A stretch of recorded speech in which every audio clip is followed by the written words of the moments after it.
नमस्कार साथियों, गौरव ज्ञान धारा में आप सभी का स्वागत है। चलिए, अपन ने जहां पे पिछले सप्ताह की क्लास को छोड़ा था, यानी कि सोमवार से शुक्रवार तक अपन पढ़ते हैं हर सप्ताह नियमित लगातार। तो शुक्रवार को छोड़ा था और मैंने वादा किया था कि सोमवार को क्लास आएगी। तो कई सारे बच्चे जो है देख रहे हैं कि सर तो कभी नाथ द्वारा दिख रहे हैं, कभी मैनार दिख रहे हैं, कभी सवनिया जी दिख रहे हैं, तो क्लास आएगी कि नहीं आएगी। अभी जस्ट 10 मिनट पहले ही मैं स्टूडियो पहुंचा हूं और कहा था कि क्लास आएगी तो आएगी। नियमितता का ही सारा खेल है कि आप नियमित हो, आप कंसिस्टेंसी के साथ में काम कर रहे हो तो सफलता निश्चित है। और मैं हर बार विद्यार्थियों को यह कहता हूं कि यदि आपने जीवन में कुछ नहीं सीखा और सिर्फ नियमित रहना सीख लिया तो समझ लो कि आप जीवन में सफल हो जाओगे। सिर्फ सरकारी नौकरी ही सफलता नहीं होती, सफलता हर क्षेत्र में हासिल की जा सकती है, लेकिन उसके लिए नियमित रहना जरूरी है। किसी भी क्षेत्र में सफलता हासिल करनी है तो नियमित रहना पड़ेगा। तो अपनी जो क्लास है वो आज शैक्षिक प्रबंधन के शिक्षण अधिगम के नवाचार, जो काफी सारे अपन ने लास्ट क्लास में पढ़ लिए थे और अब आज की इस क्लास में पूरा अपन पढ़ लेंगे। और कोशिश मेरी रहेगी कि अब एग्जाम का टाइम आप लोगों के पास है तो इसी सप्ताह के अंदर अपन ये शैक्षिक प्रबंधन वाला पार्ट जो है वो कंप्लीट कर ले, है ना। शैक्षिक प्रबंधन वाला पार्ट एक बार कंप्लीट कर लेते हैं। अब ज्यादा क्लासें पीछे शेष रही नहीं है इस बैच में, और ये बैच पूरी तरीके से डेडिकेटेड चला है अध्यापक भर्ती के विद्यार्थियों के लिए। और अध्यापक भर्ती के विद्यार्थियों को एक नियमितता मिली है, एक शेड्यूल मिला है। रोज शाम को 8 बजे जुड़ना है, पढ़ना है, अपने सिलेबस को कवर करना है और एक सकारात्मक सोच के साथ में आगे बढ़ते रहते विद्यार्थी। तो आज भी वही सिलसिला कायम है जो अपन ने 4 साल पहले शुरू किया था, और ये सब आप लोगों की बदौलत हो सकता है। तो शुरू करते हैं आज की इस क्लास को, ठीक है। आज के इस क्लास में जो इनिशिएटिव बाकी रह गए थे, अपने नए नए जो नवाचार बाकी रह गए थे शिक्षा विभाग के, जो अपने को पढ़ने थे, उसको शुरू करते हैं। बाकी विद्यार्थी जुड़ जाएंगे, अभी काफी सारे जुड़ चुके हैं। चलिए शुरू करें। और आप लोगों के लिए बहुत सारे जानकारी, बहुत सारे जो है शिक्षाप्रद और आप लोगों के काम के जो है वीडियो में 2-3 दिन के इस भ्रमण पे था, पारिवारिक भ्रमण था। तो इस फैमिली टूर पे भी मैंने आप लोगों को जो है, आप लोग भी मेरी फैमिली हो तो इसलिए उनका ख्याल हर पल रखा जाता है। तो बहुत सारी जो है चीजें आप लोगों के साथ में साझा की जाएगी। आज एक 1 मिनट शो तो आज ही दिया है खमनोर वाला। खमनोर और मोलेला से बनने वाले 4-5 प्रश्न जो हर एग्जाम में पूछे जाते हैं, वो 1 मिनट शो आज दे दिया था, उसे देख लेना, चूकना मत अब कोई भी चीज, ठीक है। सीधा का सीधा जो पढ़ाया है उसी स्थल पे जाके वह चीजें बताने वाला तो एकमात्र प्लेटफॉर्म है अपना ये, ठीक है। चलिए शुरू करते हैं।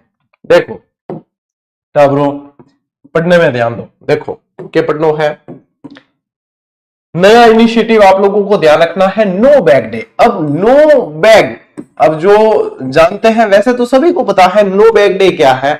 बस्ता मुक्त दिवस है, हिंदी में कहते हैं इसको, तो क्या कहेंगे, बस्ता मुक्त दिवस। बस्ता मुक्त दिवस। ध्यान है, अपा जद पढ़ता स्कूल में तो अपा भी मतलब छोटा नहीं, मैं आप सब लोग तो नहीं कह सकूं पर मैं मेरो बता सकूं अनुभव के। अपा जद पढ़ता बी टाइम भी शनिवार ने बाल सभा होती तो कई अभिनय करता, कई नाटक करता, कई कलाकार या दिखाता, बीम सभापति चुनियो जाओ तो है, बीम प्रस्ताव रखियो जाओ तो बीम बाद में अनुमोदन करता, और वो शनिवार को होता था।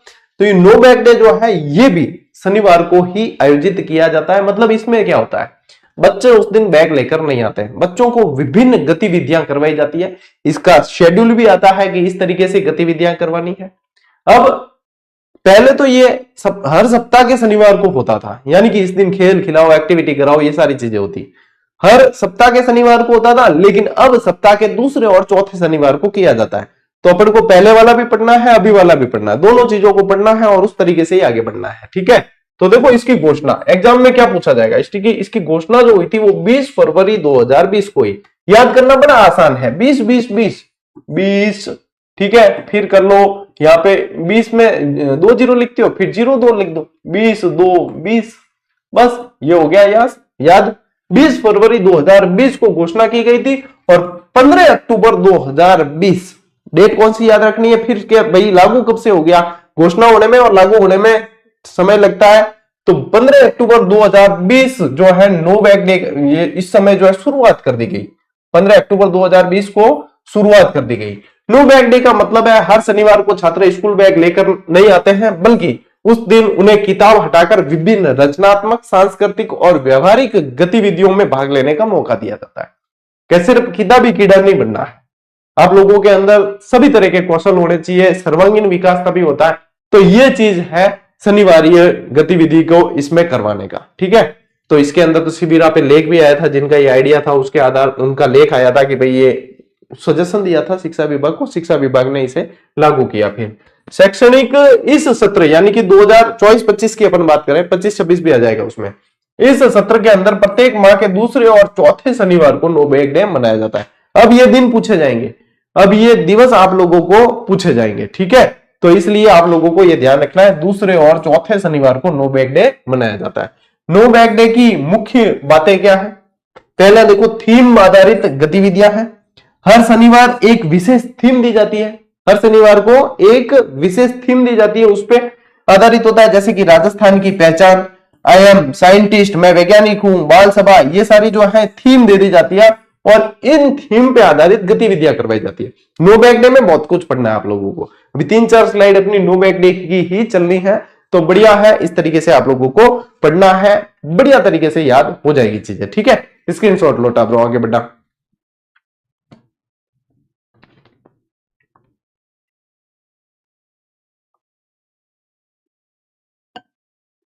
वाद्य यंत्र की क्लास करवा तो दी, एक बच्चा पूछ रहा वाद्य यंत्र की क्लास कब आएगी?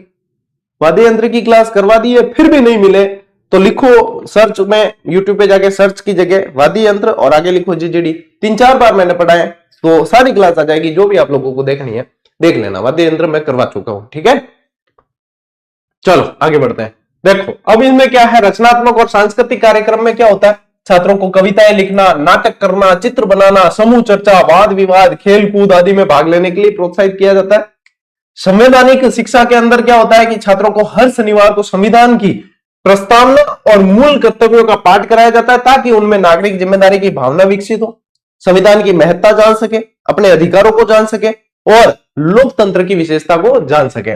प्रयोगशाला दिवस, लैब डे, विज्ञान, गणित आदि विषयों में छात्रों को प्रयोगशालाओं में व्यवहारिक कार्य करने का अवसर मिलता है, जिससे उनका व्यवहारिक ज्ञान बढ़ता है। स्वास्थ्य और जागरूकता अभियान, स्कूलों में नशा मुक्त युवा अभियान जैसे कार्यक्रमों के माध्यम से छात्रों को तंबाकू और नशे से दूर रहने के लिए जागरूक किया जाता है। ये सारे की सारी एक्टिविटी नो बैग डे के तहत की जाती है, ठीक है। ये ध्यान रखना, स्क्रीनशॉट लो इसका, अभी आगे और है।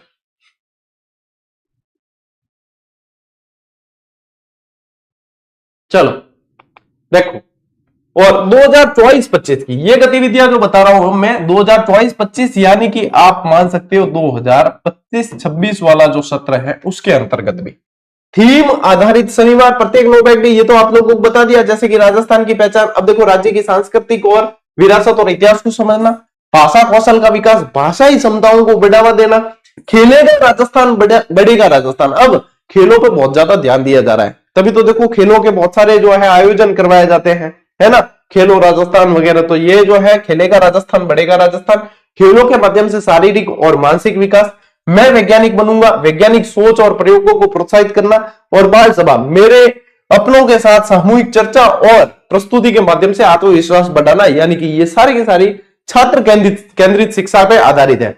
अब एनईपी 2020 कहती भी क्या है कि शिक्षा जो है शिक्षक केंद्रित नहीं होके छात्र केंद्रित होनी चाहिए, विद्यार्थी केंद्रित होनी चाहिए, उसी पे आधारित ये सारी की सारी गतिविधियां हैं जो नो बैग डे यानी कि शनिवार को विद्यालयों में करवाई जा रही है। अपने टॉपिक का नाम क्या है याद करो, शिक्षण अधिगम के नवाचार। अधिगम का मतलब क्या होता है, सीखना। क्या टाबर क्या सीखी टाबरो, तो टाबर सीखी क्या, करके सीखेगा। टाबर कैसे सीखेगा, बच्चा कैसे सीखेगा, करके सीखेगा। तो वही है अधिगम, सबसे बढ़िया वही है कि बच्चा खुद करके सीख रहा है। वो जितना जो है देखो, एक तो सैद्धांतिक ज्ञान दिया है, एक उसने खुद उसको जो है किया है, उस काम को किया है, तो फिर उसके लिए वो स्थायी हो जाता है। तो ये बाल सभा वगैरह ये जो है नो बैग डे की गतिविधियां उसी पे आधारित रहती है। स्क्रीनशॉट लीजिए, हाँ, लर्निंग बाय डूइंग, बिल्कुल सही है।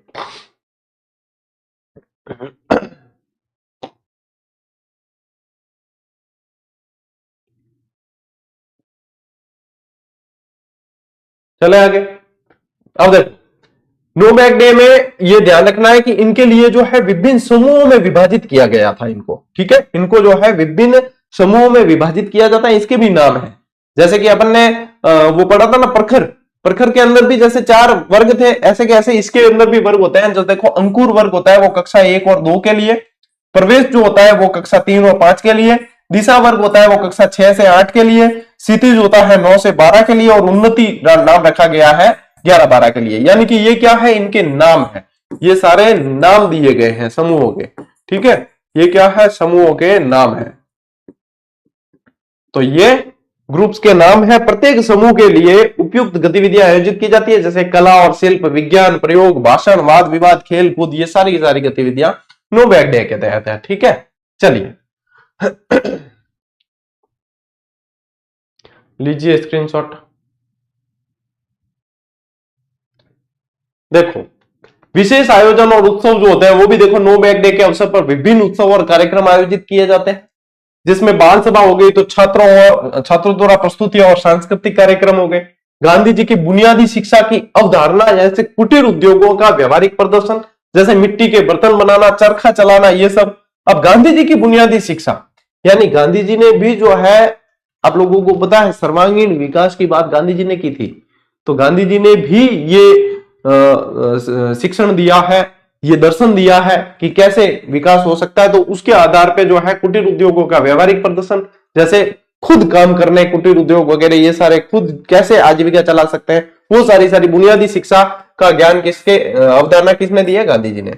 विशेष आवश्यकता वाले छात्रों की भागीदारी को सुनिश्चित करना, सभी छात्रों को समान अवसर प्रदान करना, यह भी आता है इसके अंदर। जेंडर इक्विटी गतिविधियां, कि बालिका सशक्तिकरण के लिए मीना राजू मंच और गार्गिन मंच का संचालन किया जाता है। इसके स्पेशल रजिस्टर भी बनते हैं, इनकी गतिविधियां उनमें नोट की जाती है, और इसके आधार पर जो है बच्चों को आगे लाने का प्रयास किया जाता है। शिक्षकों की भूमिका क्या रहती है, शिक्षकों को नो बैग डे की योजना बनाने, गतिविधियों का संचालन करने, छात्रों की भागीदारी सुनिश्चित करने की जिम्मेदारी दी गई है। वे छात्रों की रुचि और क्षमताओं के अनुसार गतिविधियां चुनते हैं और उन्हें मार्गदर्शन प्रदान करते हैं। इसकी गाइडलाइन आती है टीचर्स के लिए कि आपको कौन सी एक्टिविटी करवानी है, कब करवानी है, ये गाइडलाइन आती है। अब ये शिक्षक ध्यान नहीं दे तो टाबर क्या, टाबर मर्जी पड़े जो रमता फिर है कि रूपरेखा अगर नहीं बनावा है तो जय मन आवे, जो क्या एक्टिविटी नहीं भी करे बैठा रह जाए कोई बच्चा, नहीं मैं तो बैठूंगा। तो क्या होता है, गतिविधि का शेड्यूल आता है, उसके अनुसार शिक्षक प्रोत्साहित करते हैं, प्रेरित करते हैं, और बच्चों को मजा भी आता है। नो बैग डे का तो बच्चे इंतजार करते हैं, 1-2 दिन पहले ही पूछ के जाते हैं। जब एक दिन पहले पूछ लेते, शनिवार से पहले शुक्रवार को, कल सर नो बैग डे है ना, कल बैग लेके नहीं आना है, हाँ मैं बैग लेकर कल नहीं आना है, तो क्या हाँ अब ठीक है। यानी नो बैग डे को आप लोगों ने देखा होगा, मैंने फोटो डाला था, वो जो अपने हमारी स्कूल के अंदर एक खराब दीवार पड़ी थी, बहुत बारिश से सीलन के कारण वो खराब हो गई थी, है ना, तो उसको हमने तब्दील कर दिया रीडिंग कॉर्नर में। बच्चे अब वहां पे बैठ के अच्छे से पढ़ते हैं। वो खराब कोना रीडिंग कॉर्नर में तब्दील हो गया, और वो कब करवाया मैंने, ये इसी नो बैग डे वाले दिन। ना मजा लेते हैं बच्चे, मैंने उनको काम दे दिया अलग अलग, तुम ये बनाओ, तुम लिखो चुटकुला कॉर्नर, डिजाइन बना के बनाओ, तुम लिखो कहानी का झरोका, तुम लिखो कविताओं का कोना, बढ़िया तरीके से डिजाइन बना के बहुत हेल्प करते हैं। सारी चीजें जो बच्चे खुद करवाते हैं, और बच्चे नहीं करवाए एक अकेला मास्टर क्या कर सकता है। तो इसलिए जो है बच्चों की गतिविधियों को सुनिश्चित करना चाहिए, क्योंकि बच्चे जितना करके सीखते हैं उतना पढ़ के नहीं सीख सकते। ये चीजें हैं, इनिशिएटिव कुछ सरकार करती है, कुछ अपन अपने लेवल से कर सकते हैं, तो बढ़िया तरीके से जो है बच्चों का विकास हो जाता है। लीजिए स्क्रीनशॉट। टाबर 1 मिनट सो मर्ज कर नहीं दे विजय, कॉपी पेस्ट मत करे भाई। 1 मिनट सो ऑलरेडी शॉर्ट्स वाले सेक्शन में दे रखे हैं, चाहे किसी पे भारी हो या नहीं हो, ऑलरेडी शॉर्ट सेक्शन में है, जाकर देखो, जो भी देखना है वो अलग अलग देखो। ये भी मर्ज करके देना है, यानी कि मतलब ये तो भैया सही बात नहीं हुई। पढ़ने वाले छात्र ऐसे कॉपी पेस्ट नहीं करते हैं। कहां जरूरत है मर्ज करके देने की, 1 मिनट शो को मर्ज करके देने की कहां जरूरत पड़ रही है। तो आप लोगों को ऑलरेडी चीजें उपलब्ध है, शॉर्ट्स वाले सेक्शन में जाना है और देखना है, जो वाला देखना है वो देखना है। और मर्ज करके तो वो मांगता है जो डेली देखता नहीं है। और यहां तो मैं गारंटी के साथ कह सकता हूं कि यहां से पढ़ने वाले जितने भी बच्चे, उनमें से 50% बच्चों के रजिस्टर मेंटेन किए हुए हैं 1 मिनट शो के भी, कि आज गुरुजी का 1 मिनट शो आएगा, उसमें क्या जानकारी है, उसमें उन्होंने बाकायदा डेट वाइज लिख रखे हैं। देखे हैं मैंने कई सारे बच्चों के ऐसे रजिस्टर। कई जनों ने तो मेरे को इंस्टाग्राम आईडी पे वो वीडियो बनाकर और फिर टैग और करते हैं, कि टैग करके पता चल जाता है हमें कि हाँ बच्चे इस तरीके से पढ़ रहे हैं। देखो हम आप लोगों को सुविधाएं उपलब्ध करवा सकते हैं, लेकिन थे हो चोगे ना गुरुजी उपलब्ध नहीं थे, तो मैं कहा यूं भी करो वो भी करो, इत तो नहीं हो सके। यदि ये करने बैठ गए तो ये सारी चीजें कैसे संभव होगी बताइए। ये कोई कोचिंग संस्था थोड़ी है जो क्या हाँ भाई बहुत तगड़ी कोचिंग संस्था है जो फीस भी ले रही है, तो बहुत सारा स्टाफ लगा रखा है। हम तो मतलब आप लोगों के लिए एक प्लेटफॉर्म उपलब्ध करवाया हमने कि भैया जो नहीं पढ़ सकते ना वो भी पढ़ो, और काम इस तरीके से हो सकता है कि बच्चों के लिए इतने सारे इनिशिएटिव किए जा सकते हैं। यदि करने की आप लोगों की श्रद्धा है, तो आप लोगों की नीयत है, तो आप कर सकते हो। तो ये कोचिंग संस्थाओं वाले जैसे आप डिमांड मत किया करें कि गुरुजी ये भी करो वो भी करो। देखो यदि ये सब संभव होता ना तो मैं कहने तक का आप लोगों का इंतजार नहीं करता कि भाई कोई बच्चा कहे फिर करे। मैं आप लोगों के लिए हर इनिशिएटिव, हर नवाचार बिना कहे पहले ही कर लेता हूं कि हाँ जो संभव होता है। पहले जब प्लेटफॉर्म शुरू किया तब से, और अब देखो, पहले सिर्फ एक क्लास चलती थी अपनी निःशुल्क, अब आप लोगों के लिए कितनी सारी सुविधाएं दे दी हमने। और आगे आगे जैसे ये जीजीडी का प्लेटफॉर्म मजबूत होगा, आप लोगों की ऊर्जा और शक्ति इसको मिलेगी, वैसे वैसे बहुत सारी चीजें और वाइड लेवल पे, विस्तृत लेवल पे अपन करने वाले हैं, जो ऑब्वियस है, ये तो करनी है चीजें। तो कुछ आप लोग ये भी समझे कि ये एक वो प्लेटफॉर्म है जो कंधे से कंधा मिलाकर चल रहा है विद्यार्थियों के साथ, और यहां पे वे चीजें दी जा रही है जो अन्य जगह आप लोगों को उपलब्ध नहीं हो पा रही है। हो भी पा रही है तो सहज रूप से नहीं हो पा रही है, बस हम उसी के लिए प्रयासरत रहते हैं। तो आप थोड़ा सा इसको देख के चलें। चलिए स्क्रीनशॉट लो, आगे बढ़ते हैं।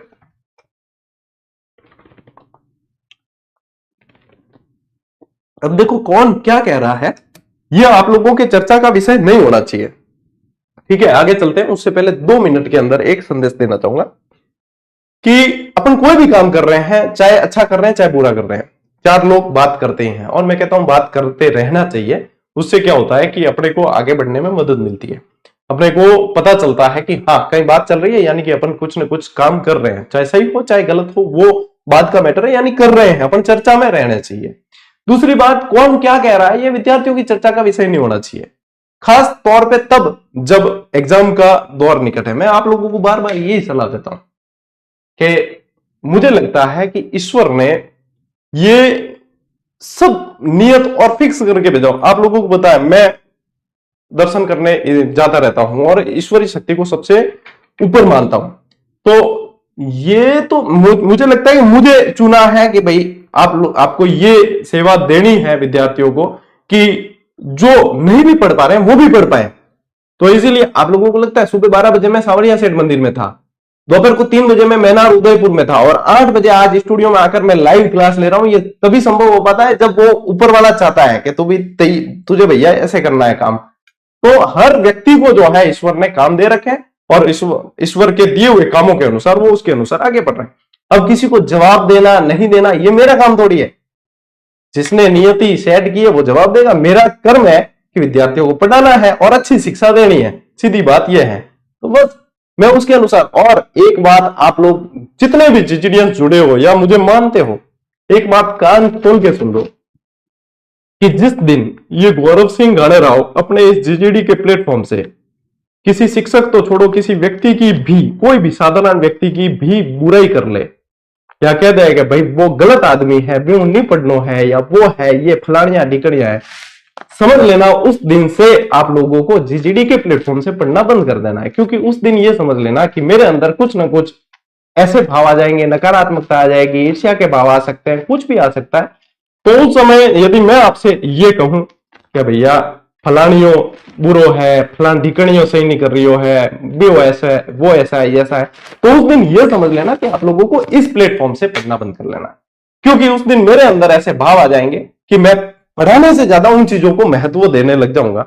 बस बाकी न मैं किसी की बुराई करता हूं और न मेरे से पढ़ने वाले विद्यार्थियों को करनी है, इस बात को ध्यान रखना। और ये चीजें चलती रहती है, आप लोगों की चर्चा का विषय नहीं होना चाहिए। आप लोगों की चर्चा का विषय होना चाहिए सिलेबस कैसे कवर करना है, किस तरीके से स्ट्रेटेजी बनानी है, क्या क्या चीजें और पढ़नी है, कैसे रिवीजन करना है, कैसे अभ्यास करना है, किस तरीके से आगे बढ़ सकते हैं, अपने सपनों को साकार करना है। बस बाकी दुनिया के तेल लेने, अपने सपने कैसे पूरे होंगे और उसके लिए हम कितनी कड़ी मेहनत कर सकते हैं कि दुनिया जो हमें बेरोजगार मान के तरह तरह के सवाल उठाती है उनको जवाब देना है। बस उनको जवाब देने के लिए मेहनत करनी, बाकी जवाब जो है ऊपर वाला देगा। चलो लो स्क्रीनशॉट।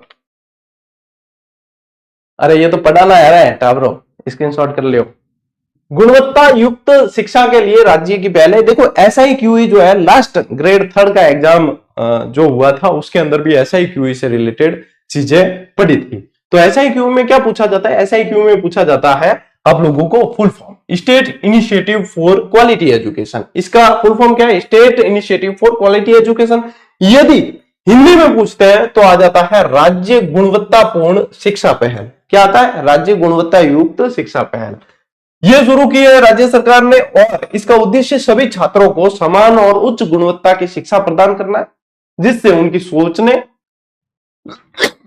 समस्या सुलझाने और संवाद करने की क्षमताओं का विकास हो सके। ठीक है, इसके उद्देश्य क्या क्या है?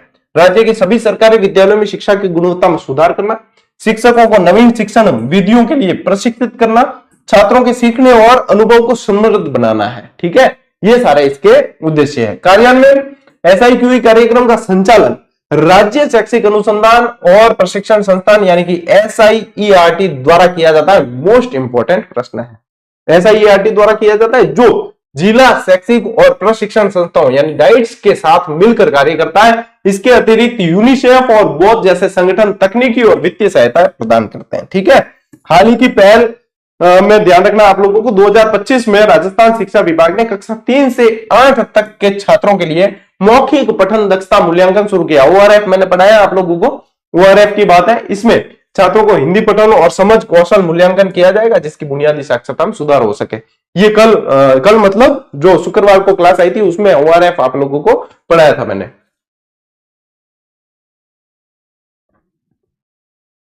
यातायात के साधन करवाएंगे शैक्षिक प्रबंधन और ये पूरा सिलेबस कंप्लीट होने के बाद में लास्ट में।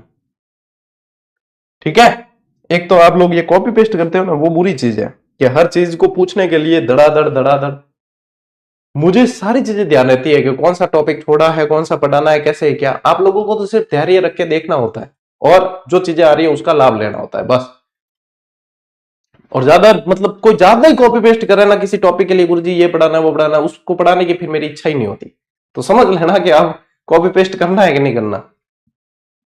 मैंने आपको देखा मैनार में, अच्छा आज ही था, मैं 3 बजे मैनार ही था, रामसर नम स्थल मैनार गया हूं, बहुत बढ़िया। और वास्तव में लगा वहां जाकर के क्यों इनको रामसर, मेरे खुद के अंदर जिज्ञासा थी कि रामसर नम भूमि के अंदर इन क्षेत्रों को क्यों शामिल किया जाता है। और जब वहां जाकर देखा हजारों पक्षी वहां के उस तालाब में बैठे हुए हैं मैनार लेक के अंदर वहां पे, और भाई साहब वास्तव में वो दृश्य लगा मुझे। मैंने उसका वीडियो बनाया है और पूरी आप लोगों को जानकारी बाकायदा दूंगा। मैं खुद गया हूं वहां पे, कल या परसों में आपको 1 मिनट शो के रूप में वो जानकारी उपलब्ध करा दूंगा, जरूर देखना आप। फिर पता चलेगा आप लोगों को कि ये रामसर आर्द्र नमभूमि क्षेत्र होते क्यों हैं और क्यों शामिल किया जा रहा है इनको। वहां पे जब जाकर देखा तभी इस चीज को मैं महसूस कर पाया और इसीलिए उसका वीडियो भी बनाया है। 1 मिनट शो में जानकारी देते हुए बनाया है ताकि आप लोगों को भी ये चीज पता चले। ठीक है, ये जरूरी है। चलो देखो, जादुई पिटारा नई पहल के अंदर शिक्षा मंत्रालय द्वारा NEP 2020 के माध्यम से विकसित अभिनव खेल आधारित शिक्षण सामग्री, जिसे शिक्षा मंत्रालय द्वारा 3 से 8 वर्ष की आयु के बच्चों के लिए डिजाइन किया गया। इसमें प्लेबुक, खिलौने, पहेलियां आदि शामिल है और 13 भारतीय भाषाओं में ये उपलब्ध है। ठीक है, फिर आता है एक कला उत्सव यानी कला महोत्सव। इसका उद्देश्य क्या है? भारत की समृद्ध सांस्कृतिक विरासत और विविधता के बारे में जागरूकता बढ़ाना। फिर देखो, जिला, राज्य और राष्ट्रीय स्तर पर माध्यमिक विद्यालयों यानी 1 से 12 तक में इसका आयोजन करना और 6 विषयों के अंतर्गत यानी गायन, वाद्य संगीत, नृत्य, रंगमंच, दृश्य कला और पारंपरिक कहानी सुनाना। राजस्थान के 15 विद्यार्थी राष्ट्रीय स्तर की कला उत्सव प्रतियोगिता में फिर भाग लेते हैं। ये सारी उसके अंदर गतिविधियां होती है। फिर देखो, एक आता है निपुण मेला, जो प्रखर राजस्थान अभियान के तहत आयोजित होता है। प्रदेश के समस्त विद्यालयों में है और कक्षा 1 से 8 तक के विद्यार्थियों में पठन कौशल बढ़ाने हेतु यह लगाया जाता है 1 सितंबर से 2 अक्टूबर 2024 तक। लेकिन जैसे इसका जो मतलब निपुण मेले की जो है ना डेट हर बार शिविर में आती है, इस बार भी इसकी डेट थी 23 दिसंबर थी और फिर उसके बाद में जो है अभी आयोजित इस बार नहीं हुआ था ये। ठीक है, ये भी ध्यान रखना है। निपुण मेला जो है 2 अक्टूबर को भी लगता है संख्या ज्ञान और भाषा ज्ञान की निपुणता हेतु, लेकिन इसकी डेट चेंज होती रहती है। शिविरा के अंदर इसकी डेट आ जाती है। ठीक है, चलिए स्क्रीनशॉट लीजिए फिर आगे बढ़ते हैं। खींचन भी आएंगे कभी जरूर। मैं तो देखो घुमंतु प्राणी हूं, घूमता रहता हूं इधर उधर और जहां जहां जाता हूं वहां से विद्यार्थियों को भी जो है चीजें बता देता हूं कि ये आप लोगों ने पढ़ा है जीके में, मैं इसको देख रहा हूं तो आप भी देख लीजिए मेरी आंखों से।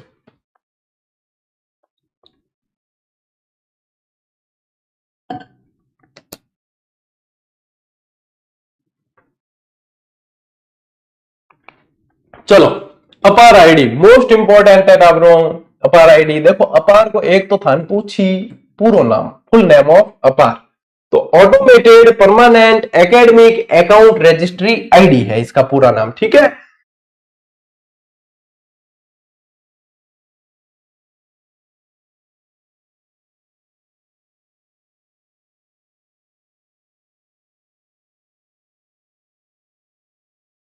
अब बताओ, देखें चल रही है या अभी भी अटकी हुई है आप लोगों के?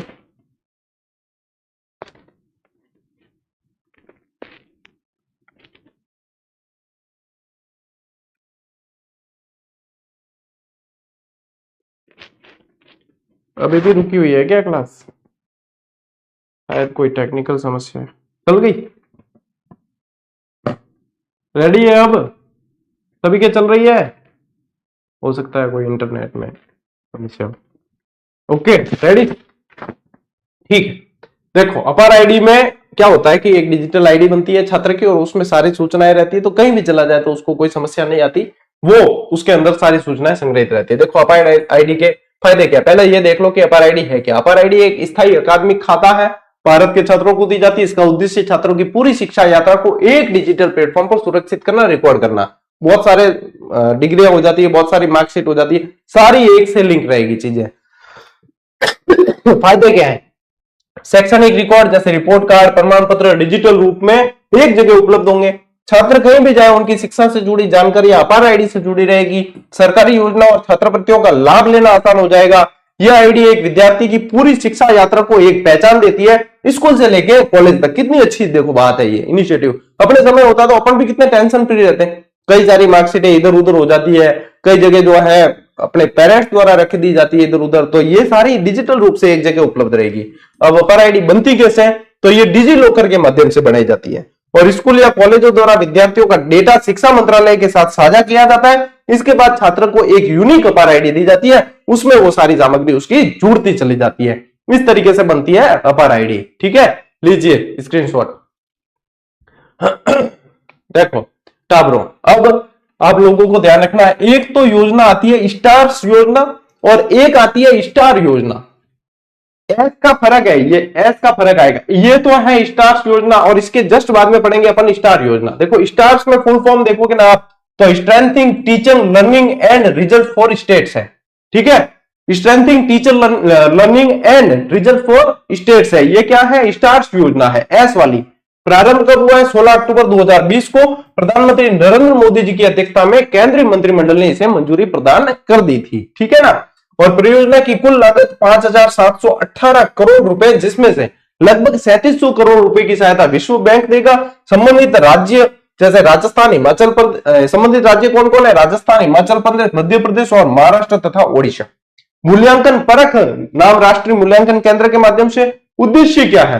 भारतीय स्कूल शिक्षा प्रणाली में शिक्षा गुणवत्ता में सुधार करना।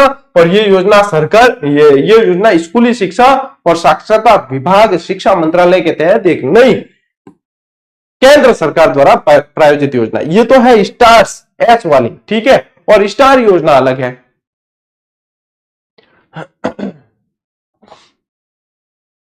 कोई बात नहीं बेटा, मैनार में वापस आएंगे हम, ठीक है। नहीं मिल पाए तो इस बार सूचना देके आऊंगा मैं।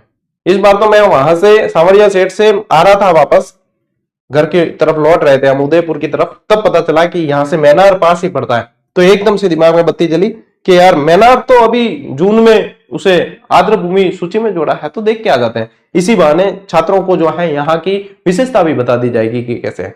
तो 10-15 मिनट के लिए ही रुका था मैं वहां पे, लेकिन इस बार आऊंगा तो अपनी टीम के साथ में जब भी आऊंगा मैं और उधर से निकलूंगा तब सूचना देके आऊंगा, ठीक है। टेलीग्राम पे सूचना दे दूंगा, तो वहां से सूचना देखते रहना आप ही। अभी बहुत जल्दी तो नहीं आने वाला, लेकिन जब भी आऊंगा बता दूंगा। अब देखो अगली है स्टार योजना, सेट टू ऑगमेंट रिजल्ट, इसका फुल फॉर्म है। कोरोना काल में राजस्थान सरकार द्वारा स्टार कार्यक्रम चलाया, जिसमें मुख्य उद्देश्य प्रत्येक विद्यार्थी को उसकी कक्षा स्तर तक लाना उसके लिए कोरोना के समय उत्पन्न गैप को दूर करने के लिए कार्य पुस्तिका यानी वर्क बुक है, ये पता है स्कूलों में वर्क बुक है, बहुत बढ़िया तरीके से आई है ये वर्क बुक। इनके माध्यम से उपचारात्मक शिक्षण उपलब्ध करवाना, यह कार्यक्रम जनवरी 2022 से मार्च 2022 तक चलाया गया था। स्टार कार्यक्रम नाम दिया था इसमें, ठीक है, स्टार कार्यक्रम नाम दिया था। अब यह कार्यक्रम बैक टू स्कूल कार्यक्रम के तहत आरंभ किया। इस कार्यक्रम के तहत 1 से 8 के लिए उपचारात्मक शिक्षण करवाया, पाठ्यक्रम की पुनरावृत्ति करवाई गई, पाठ्यक्रम पूरा करने की योजना बनाई गई और विद्यार्थियों के स्तर के अनुसार आप लोगों को एट ग्रेड, बी और सी ग्रेड दिया जाता है तथा उनका स्तर पता कर उपचारात्मक शिक्षण करवाया जाता है। स्टार योजना किस लिए कि जो कोरोना काल में बच्चों के सीखने में जो गैप आ गया था, लर्निंग के अंदर जो गैप आ गया था शिक्षण अधिगम में, उस गैप को पाटने के लिए सिलेबस कैसे पाठ्यक्रम कवर हो और इस विद्यार्थी का जो है गैप कैसे पाटा जाए, उसके लिए स्टार कार्यक्रम लाया गया था। स्टार्स अलग है, स्टार अलग है, अब कंफ्यूज मत होना, ठीक है। चलिए स्क्रीनशॉट ले लीजिए।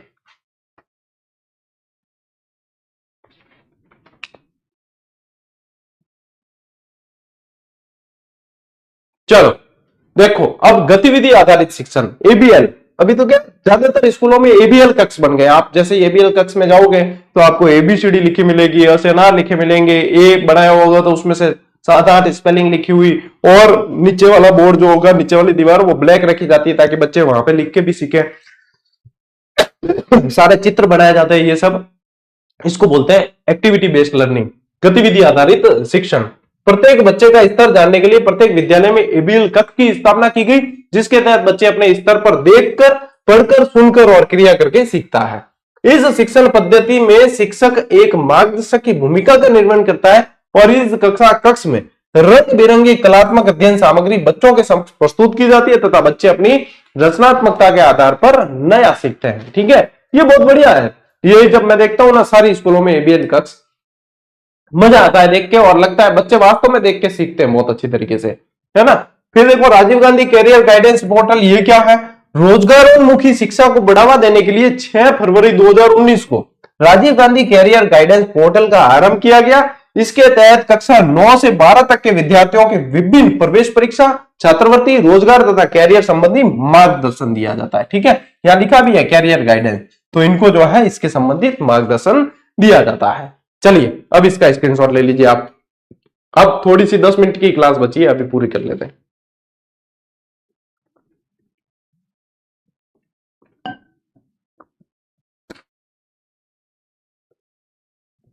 रीट बाद फर्स्ट ग्रेड की क्लास लगाना सर, अरे रीट बाद 1 फरवरी से आप लोगों के वरिष्ठ अध्यापक की क्लास से चलेगी। अब उसमें से टॉपिक फर्स्ट ग्रेड में मैच होते हैं तो आप फर्स्ट ग्रेड के लिए भी देख सकते हो, है ना। और फर्स्ट ग्रेड के अंदर वैसे फर्स्ट ग्रेड के मैं बीच बीच में आप लोगों के जो नए टॉपिक जितने भी जुड़े हैं वो करवाने की कोशिश करूंगा कि हाँ फर्स्ट पेपर वाले में जो नए टॉपिक जुड़े हैं, पुराने वाले तो मैंने ऑलरेडी करवा रखे हैं सारे के सारे, ठीक है। देखो साला दर्पण, मैंने कहा था ना आप लोगों को कि साला दर्पण भी करवाऊंगा। साला दर्पण है क्या? साला दर्पण स्कूलों का एक पोर्टल है, एक वेबसाइट है जिसके अंदर प्रत्येक स्कूल की सूचनाएं संग्रहित रहती है, उसी के अंदर अपडेट होती है जो सीधी सीधी शिक्षा विभाग के पास में चली जाती है, ठीक है। देखो राज्य के सभी शैक्षणिक संस्थानों को एक साथ ही प्लेटफॉर्म पर लाने के लिए 12 फरवरी 2016 को बसंत पंचमी के दिन साला दर्पण होता था माध्यमिक और उच्च माध्यमिक विद्यालयों में, और उसी समय जो है अपने प्राथमिक और उच्च प्राथमिक विद्यालयों के लिए होता था साला दर्शन। क्या प्राथमिक और उच्च प्राथमिक विद्यालयों के लिए साला दर्शन होता था और बड़ी स्कूलों के लिए होता था साला दर्पण, ठीक है। ये पोर्टल आरंभ किए। अब क्या हुआ, ऑपरेट करने में बहुत समस्या होने लगी, तो ऑपरेट करने और अन्य प्रकार की समस्याओं को ध्यान में रखते हुए जनवरी 2019 से इन दोनों पोर्टल को एकीकृत कर दिया गया और इनका इंटीग्रेटेड नाम जो है साला दर्पण किया गया है, ठीक है। तो साला दर्पण एक्चुअल में अपन देखोगे तो कब अस्तित्व में आया है, वो तो आया है 12 फरवरी 2016 को, लेकिन साला दर्शन को भी इसके अंदर कब मर्ज कर दिया गया है, वो किया है जनवरी 2019 से। तो अब इसमें कंफ्यूज मत होना साला दर्शन और साला दर्पण के अंदर, ठीक है। अभी कौन सा चलता है, तो अभी साला दर्पण ही चलता है, ठीक है ना। अब सभी प्रकार के विद्यालय यानी कि इनके सब के अंदर एक ही पोर्टल पे आ गए, और वो कौन सा है, साला, अरे साला कोई गाली नहीं है, साला दर्पण, ठीक है। साला यानी विद्यालय, ठीक है ना। अपने यहाँ पे जो ये साला शब्द आएगा तो उसका मतलब विद्यालय ही होगा, ठीक है। तो टाबरा उन दो मत लियो बस। विशेषताएं, इस पर शिक्षा विभाग को वास्तविक रूप से डेटा मिल जाता है। शिक्षकों और विद्यार्थियों की उपस्थिति, प्रगति, योजनाएं, परीक्षा संबंधी जानकारी सभी प्राप्त हो जाती है। शाला दर्पण पर शिक्षकों और विद्यार्थियों की व्यक्तिगत जानकारी प्राप्त की जा सकती है तथा इस पर एक डिजिटल लाइब्रेरी भी स्थापित की गई है। इस पर ई सामग्री अपलोड की गई है। जिला स्तर पर त्वरित मॉनिटरिंग द्वारा योजनाओं को प्रभावी क्रियान्वयन किया गया है। ठीक है ना। आप लोग जो है वैकेंट पोस्ट वगैरह भी कई बार आप लोगों के सामने सूची आती है, वो शाला दर्पण के अनुसार ही आती है। आप लोग जब आप लोगों की काउंसलिंग होगी, टीचर बनोगे, तो उसकी जो खाली स्कूलों की देखोगे ना, खाली वैकेंट पोस्ट वगैरह, वो भी शाला दर्पण के मार्फत ही देखोगे। तो ये सारी चीजें शाला दर्पण पे होती है। ठीक है, लो स्क्रीनशॉट।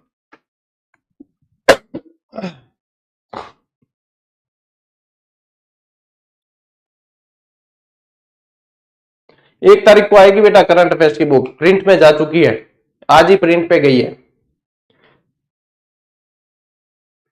चलो, स्माइल प्लीज, मुस्कुराइए। आप जीजीडी प्लेटफॉर्म पे, ये मुस्कुराहट वो वाली नहीं है, ये स्माइल कार्यक्रम चलाया गया था। अब देखो, अब मेरी बात सुनो। ये अब जो कार्यक्रम जो कोरोना काल को ध्यान में रखते हुए चलाए थे, जैसे कि स्माइल हो गए, इसके तहत हवा महल वगैरह बहुत सारी गतिविधियां चलती थी, दीक्षा, निष्ठा, ये सब आप लोगों को पढ़ना है। लेकिन जो कोरोना काल के इनिशिएटिव थे, वो मुझे लगता है बहुत कम चांस है पूछेंगे, क्योंकि वो 2019 से लगा के 21 वाला दौर था और अब 2025 चल रहा है, अभी 26 लग जाएगा।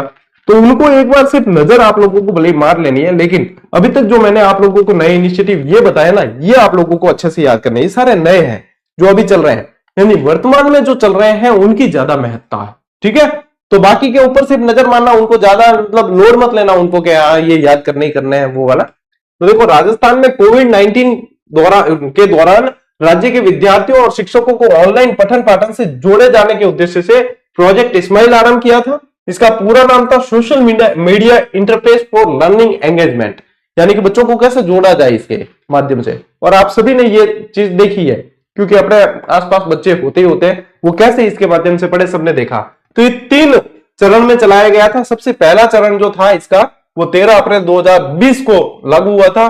दूसरा चरण स्माइल 2.0 के नाम से जाना गया 2 नवंबर 2020 से, और तीसरा चरण स्माइल 3.0 के नाम से जाना गया 21 जून 2021 से। बस मैं यहाँ पे सिर्फ आप लोगों को डेट बता रहा हूं। इसके तहत कार्यक्रम, हवा महल वगैरह पुस्तक में तो मैंने दी है, बुक के अंदर दी है, आप नजर मार लेना, पढ़ लेना।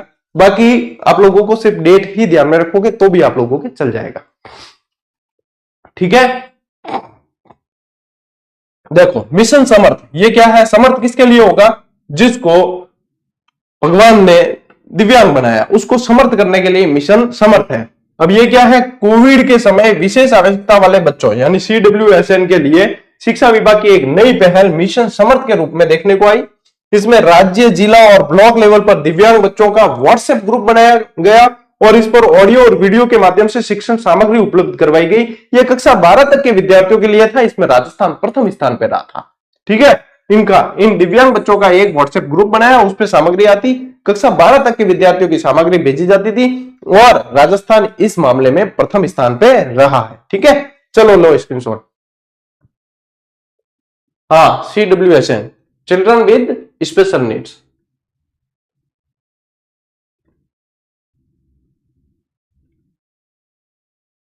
चले आगे।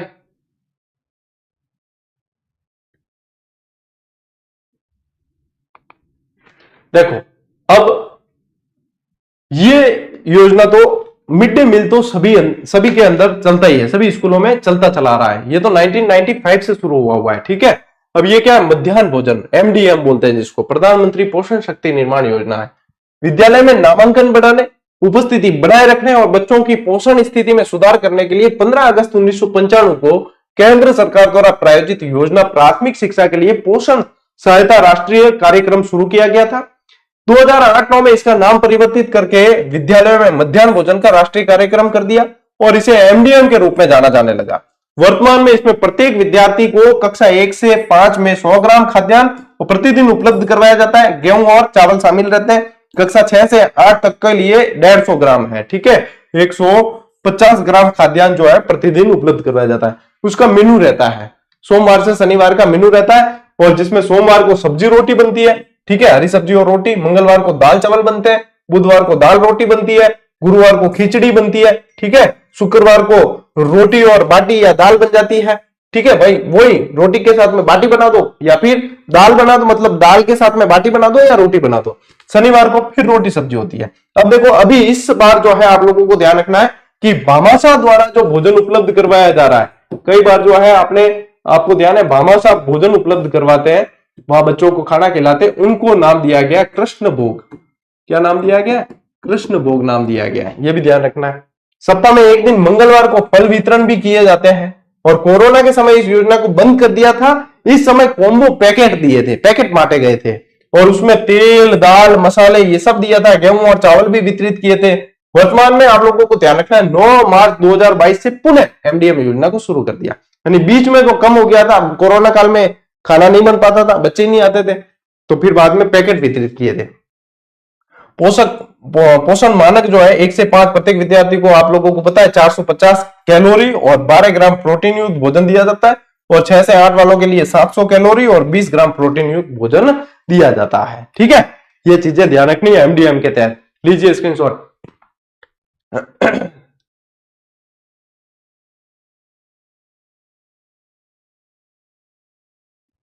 चलो आगे बेटा। अब देखो दीक्षा, निष्ठा वगैरह ये मैं बता रहा हूं आप लोगों को, लेकिन फिर मैं वही कहूंगा कि बहुत कम चांस है कि कोरोना काल में जो बंद हो गई चीजें वो वापस पूछी जाए, लेकिन फिर भी नजर मार लेना या बाय चांस पूछ लेना तो भी ध्यान रहे।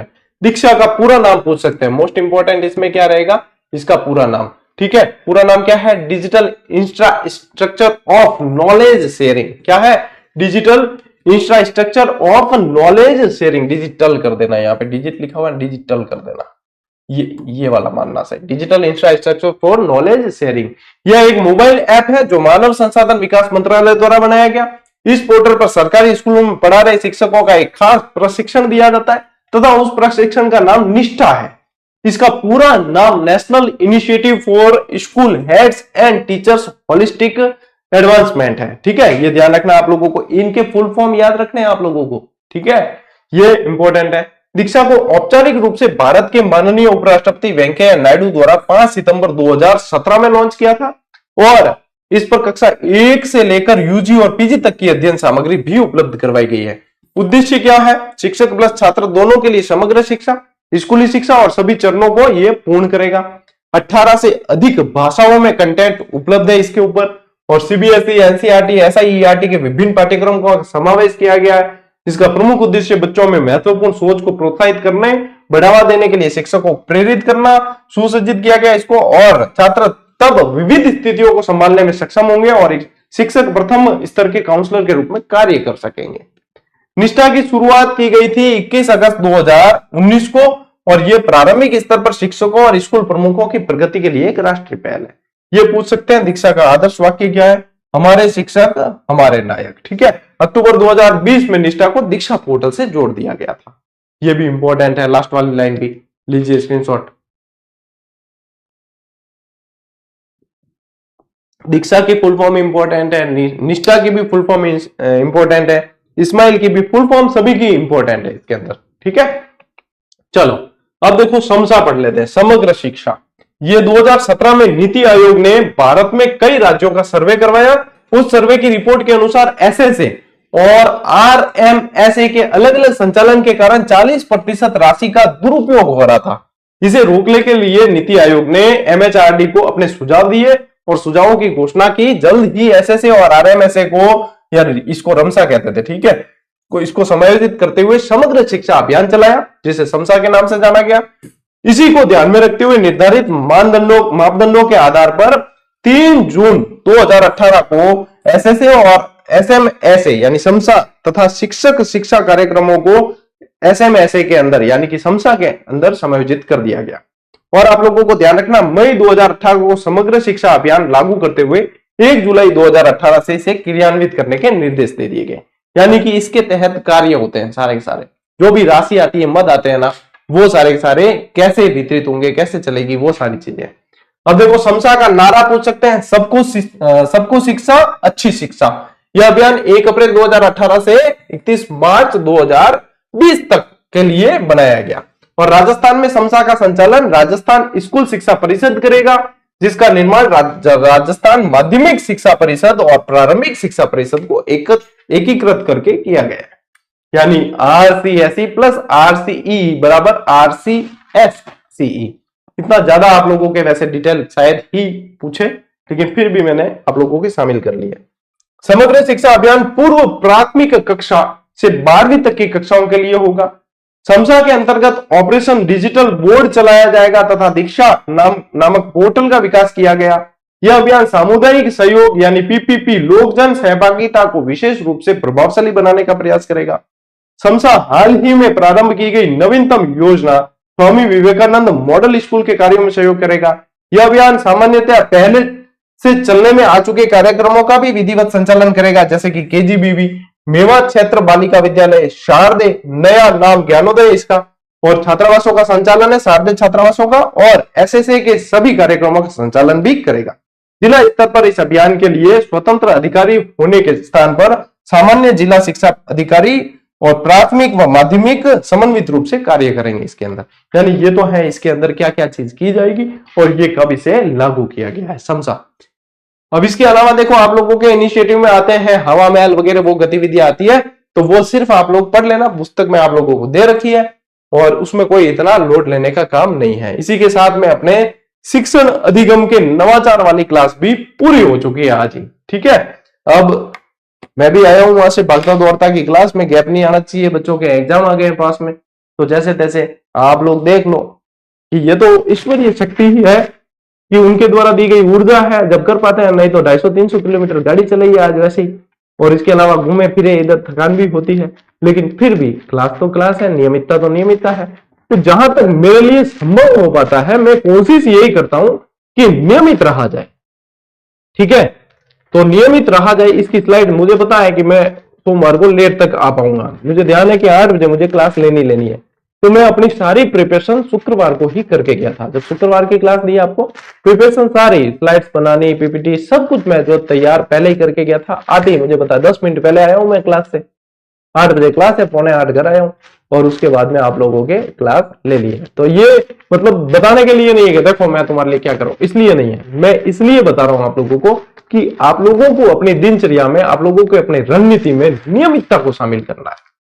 जिस दिन से आप नियमित हो गए कि डेली, मान लीजिए ज्यादा नहीं पढ़ पाओ तो 1-2 घंटे तो डेली पढ़ना, नियमितता नहीं टूटनी चाहिए।